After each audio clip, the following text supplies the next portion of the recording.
Welcome, children. Good morning to all of you.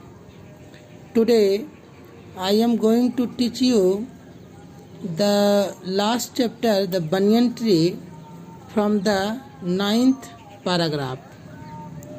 Till now, you have understood that the narrator was on the tree, and when he looked below, he saw that a cobra and a mongoose were ready to fight. Now, after that, we have to study from the 9th paragraph. Hissing defiance, his forked tongue darting in and out. The cobra raised 3 of his 6 feet off the ground and spread his broad spectacled hood. As you know that when a cobra becomes ready to fight with other, his forked means 2 pieces tongue, darting in and out, coming in and out, coming and going and coming in and out. The cobra raised 3 of his 6 feet off. It means he was 6 feet long, but he was raised half of his body from the ground. And his spectacled heel was also spreaded. The mongoose bushed his tail. The long fur on his spine stood up. In the same way, this is also the readiness of mongoose, that he bushed his tail and his long hair on his spine stood up. Now next paragraph. Though the combatants were unaware of my presence in the tree, they were soon made aware of the arrival of 2 other spectators. Although those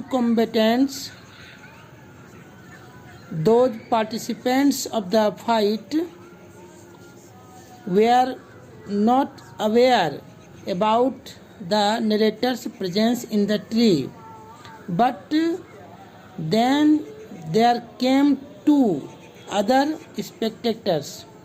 One was a myna and the other a jungle crow. They had seen these preparations for battle and had settled on the cactus to watch the outcome. Both the myna and the crow sat on the cactus plant and they wanted to see what was the last result. Next, had they been content only to watch, all would have been well with both of them. The narrator says, if they would have been content watching the quarreling and fighting, then there would be very well for them. But what happened? Now let us see the next paragraph.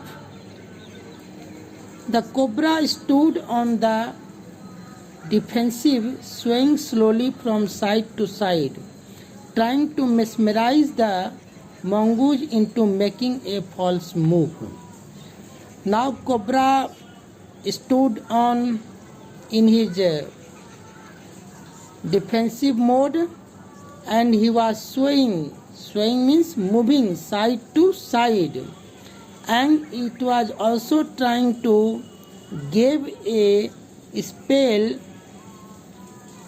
on the mongoose for making him the false movement.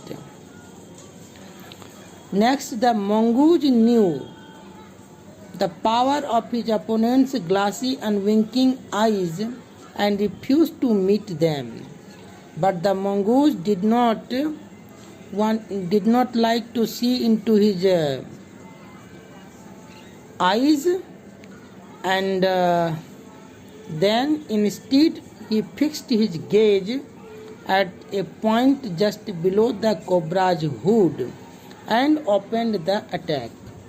His staring was only on the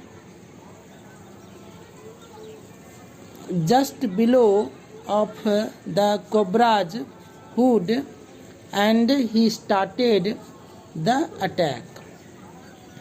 Next paragraph. Moving forward quickly until he was just within the cobra's reach, the mongoose made a pretend move to one side. Now the mongoose moved forward and just within the reach of cobra, and he pretended to move on one side. As now next, immediately the cobra struck. As the cobra saw his movement, he struck on the mongoose. Next, his great hood came down so swiftly that I thought nothing could save the mongoose. As the cobra struck on the mongoose, the narrator thought that now it was the end of the mongoose. But what happened?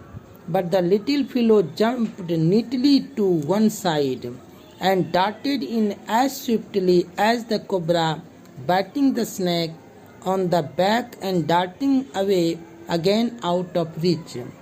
But you know that mongoose was also very active in this regard, and he at once darted to the one side and reached to the back side of the cobra and bite there, and then again darted from the reach of the cobra. Next paragraph. At the same moment that the cobra struck, the crow and the myna hurled themselves at him, only to collide heavily in mid-air. Now when the cobra struck on mongoose, the crow and the myna both of them saw the chance, and they together flew on the cobra to make it wounded with their beak, but it did not happen. They collided into the air. Shrieking insult at each other, they returned to the cactus plant. For this, they cried on each other. It means that they abused to each other what they had done. A few drops of blood glistened on the cobra's back. As mongoose had bitten the cobra, therefore there was a few drops of blood shining on its back. Next, the 14th paragraph. The cobra struck and missed. Again the mongoose sprang aside, jumped in and bit. Then again cobra struck, but he again missed, because mongoose sprang one side and again he jumped and beat the cobra. Seeing all these things, again the birds dived at the snake, bumped into each other instead, and returned seeking to the safety of the cactus. As the birds started to dive on the snake, they again bumped into each other. They could not reach to the cobra, and shrieking insult over themselves, they returned safely on the cactus. Now I am going to give you a few questions regarding the taught matter. You must try to solve all these questions and show it when the school will open. Thank you. Thank you very much.